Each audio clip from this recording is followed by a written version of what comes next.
go back to what you were saying with regards to boards, I completely agree with the diversity. So my question would be, how do we challenge a public body whose board is everyone that works within that remit? So everybody that is on that board is involved with that organisation. So, for example, I'm going to say it, the CQC, for example, where everybody on that board is directly related to NHS and NHS England. How do we challenge the makeup of the boards? How do you challenge the makeup of the boards? How does that happen? So I'm just clear about, because you talked about the diversity of boards. There are public bodies that may have the diversity that you talk about on paper, but actually when you look at their backgrounds and the roles that they have done, it doesn't make for scrutiny or accountability, because they are essentially scrutinising an accountability to themselves. And this is where ministers have a really important role at the outset of the public appointments process in really setting the job spec for roles as they come onto the board. So, I would say that is definitely a point of challenge and consistency around what ministers are seeking to do with their public appointments comes in at the outset when those roles are being shaped. So that would be my key consideration there.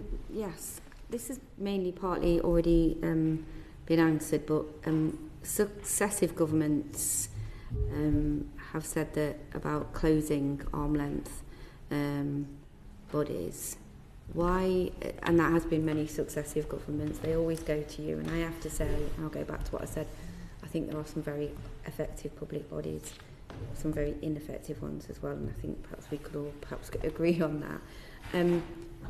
So why do you think there are still so many public bodies, despite successive governments saying that they want to reduce them?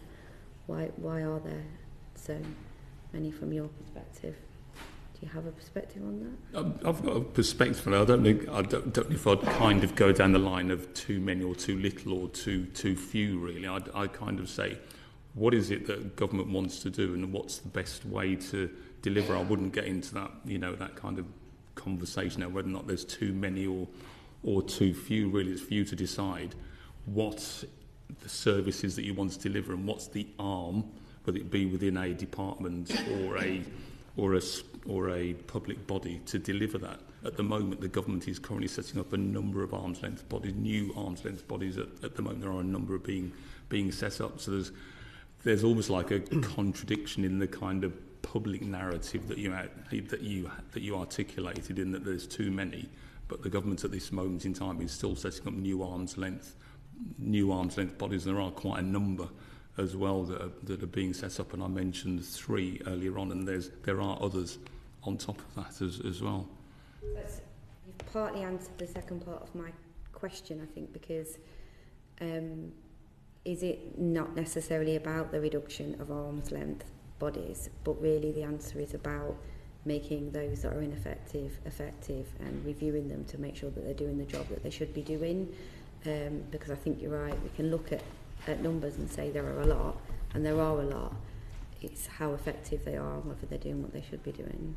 That's one thing that I'll totally agree with you on, is that all the chairs I've spoken to all are asking for some consistency about that review. You probably, we've been saying that the B side and the A side of the record, if people remember what records are, is that we want that regularity of reviews.